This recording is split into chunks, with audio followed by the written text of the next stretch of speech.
Wow, welcome back. Friday with Mr. B here, and we're talking about the amazing message from the Pontiff, Pope Francis, and really the powerful presence that he carries along with him. Very powerful pointers that he is actually leaving us with. And one thing that he spoke about strongly was climate change. Yes. What are some of the things that you felt really stood out in I think the Pontiff was very, very concerned about the world God created.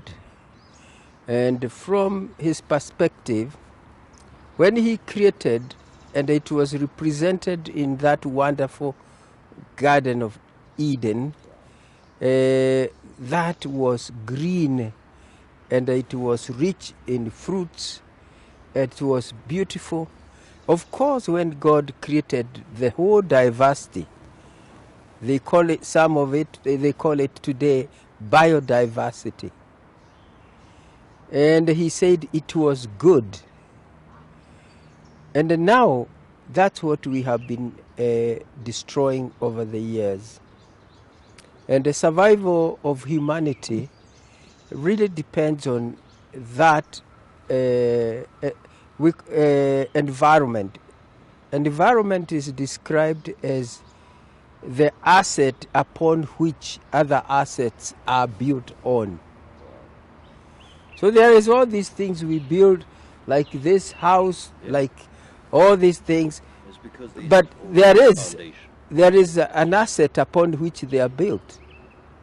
And that's what is environment.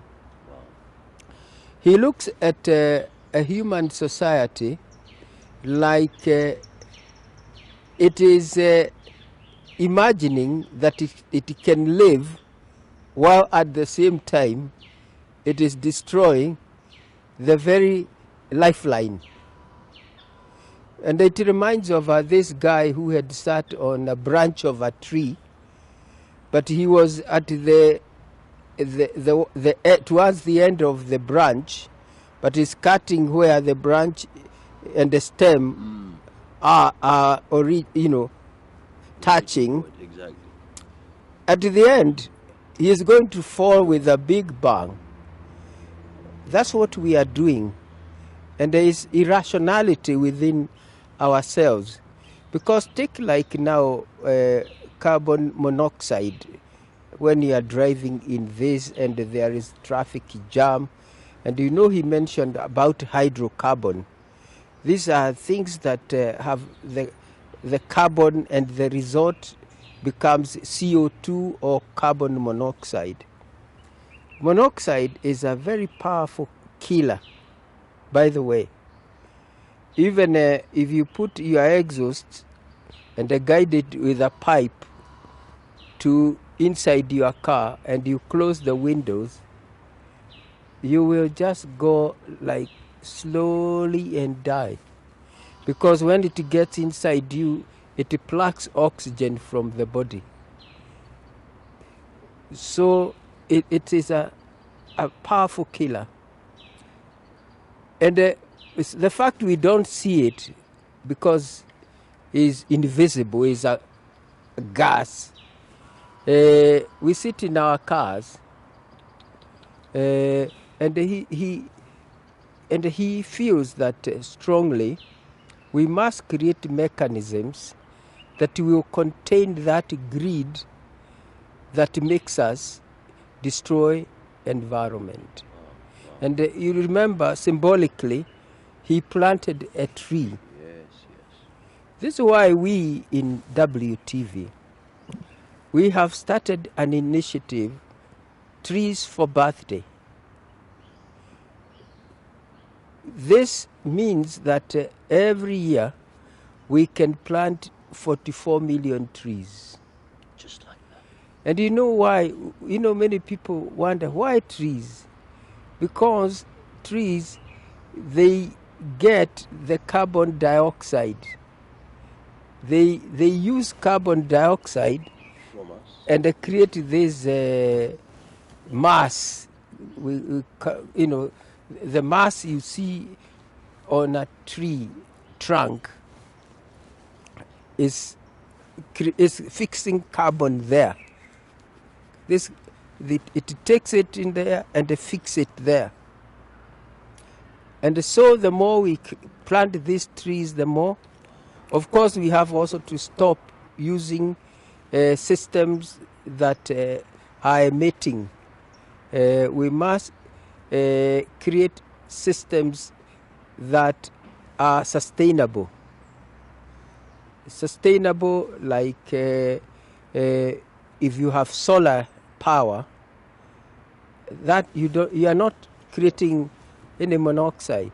When you use wind to generate power, all those renewable sources, that's what we have to do in Kenya. We must become example in Africa, and the WTV, we must move that. Absolutely. In fact, even in his first speech at State House, the Pontiff talked about tree planting for posterity.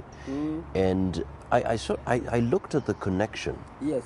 between tree planting and really unifying the Kenyan people. Yes. Because you can literally Yes. detribalize Kenya Yeah. by creating tribes, Yes. clans and families just by planting trees on birthdays. Yes. Like And we can have actually Yeah, a January tribe. a January tribe. People who are born in January. And those who are born in 1 week together, we can call it a clan. That's a clan. So the January tribe, Yeah. then that week, the first week, that's a clan. And then the day, that's for family. Nuclear. Look at that. So you can create new tribes from, defined. And that's what we must do. That's an action. That's an action point right there. That we can actually create a better society, because you will find all the religions, all the tribes, Yeah. all the ages, Yeah. all the genders Yeah. will be represented. Very Yes. powerful indeed. Talking about gender, Yes. he really spoke about the place of human Yeah. dignity, Yeah. and that really stems from Yeah. the unborn child Yeah. to the relationship between men and women. Yeah. Perhaps you could just take us Yes. through that. Yes.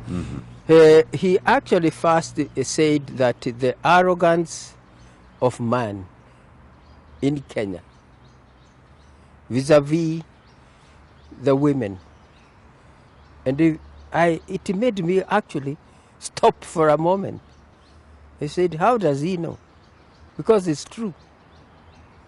Because men in Kenya has tended to say, I'm the one to control the resources, starting with the land. Have been arbitrating number of families. Even today, I'm going to be with one. And where we started is that, okay, the women will get just a quarter of the estate, but men will get everything else. And I remember one time getting really mad. And I said to one of the groups that just because you are dangling something between your legs, that's why you must have all that property. Because these girls are even more educated than you are. They looked after the parents when they were living better than you did. What really qualifies you? Is it beard? And so there is that arrogance which men have had. And the Pope actually spotted that and hit boom. And the consequence of that is that the children, those who are unborn, they don't have a voice because they are unborn. Sure. And we tend to make a decision that, this child will spoil my looks, so out. Or this child will demand material, need. We want more money for growing, for upkeep, for school. So I don't want unplanned for. unplanned for.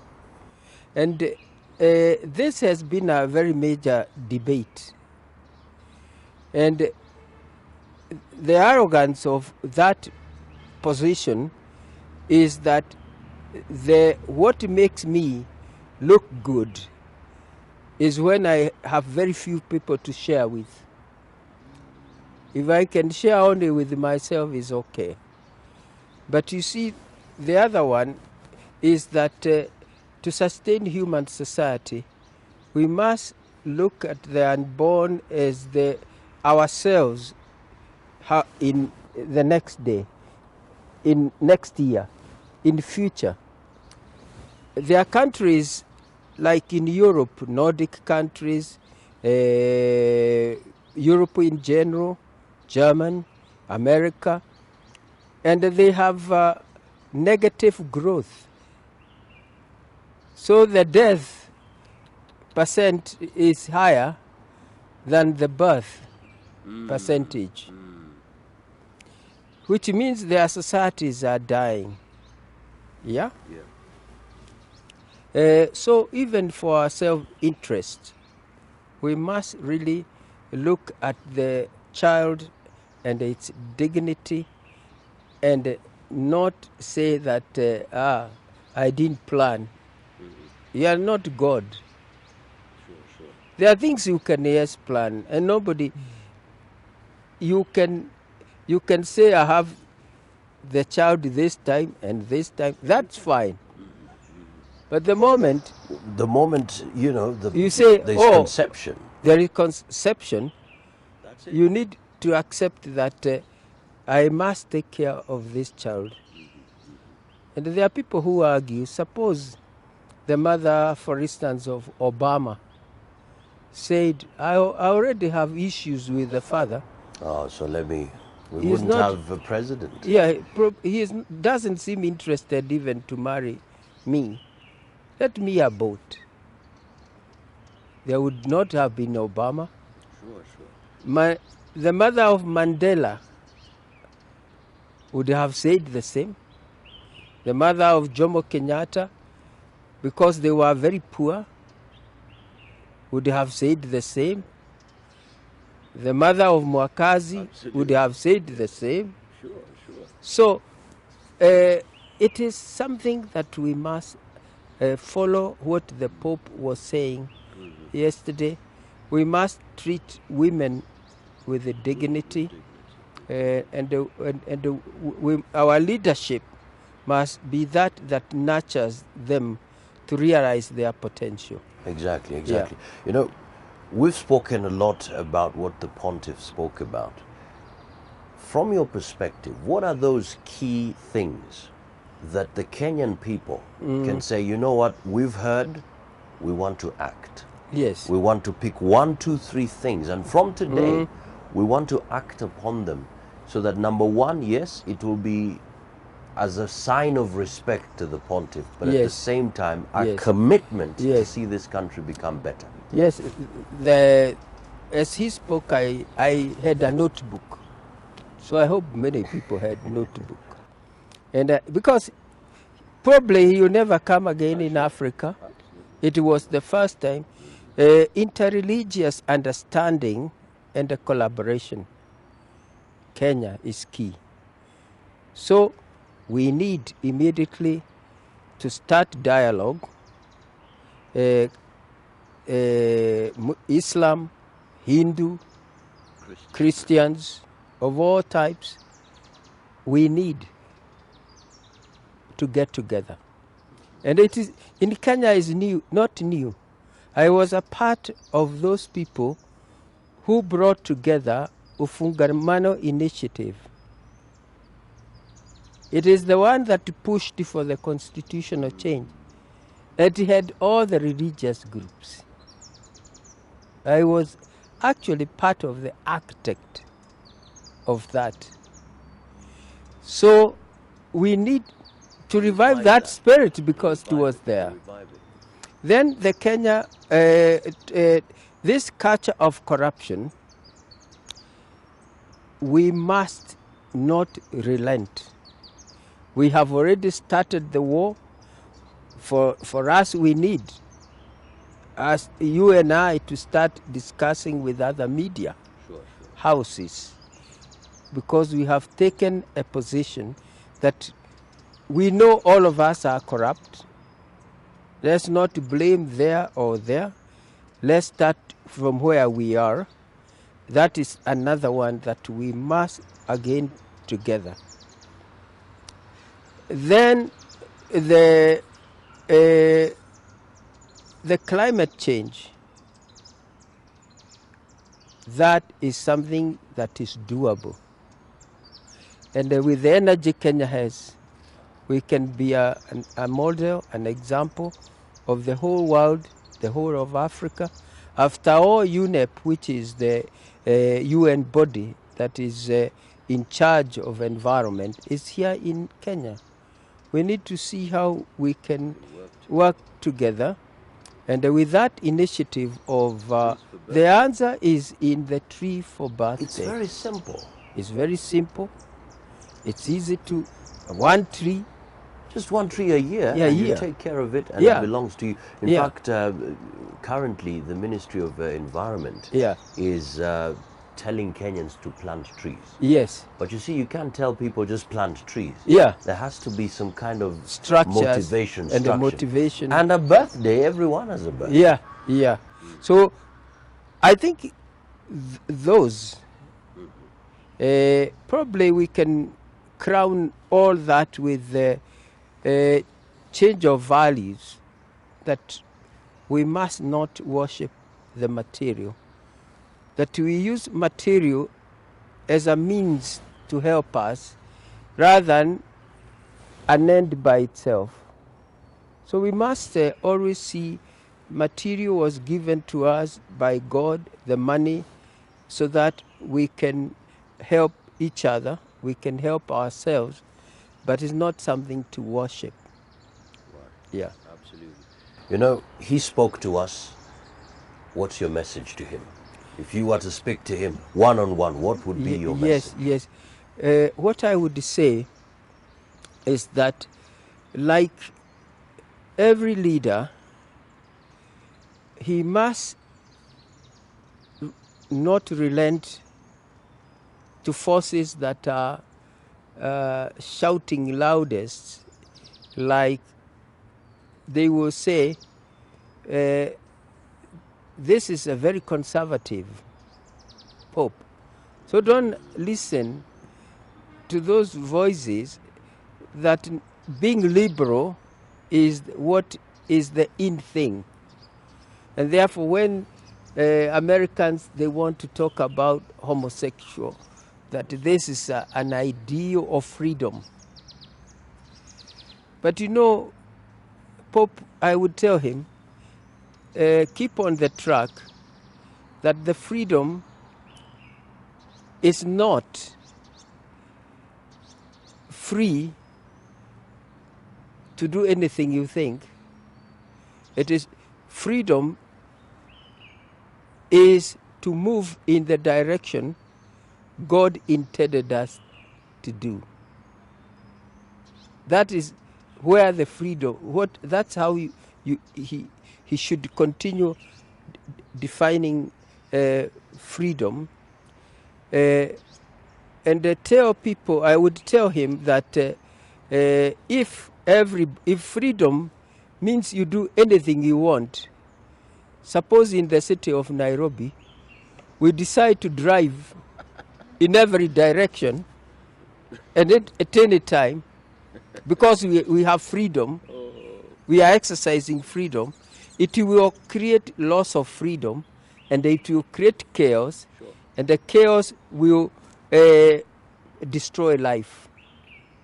So he must continue to define very clearly that freedom that will not create chaos, and the freedom to do the right things according. That's why he said, he uses the word God-given something. God-given. Yeah. God-given. Ideals. God-given. Excellent.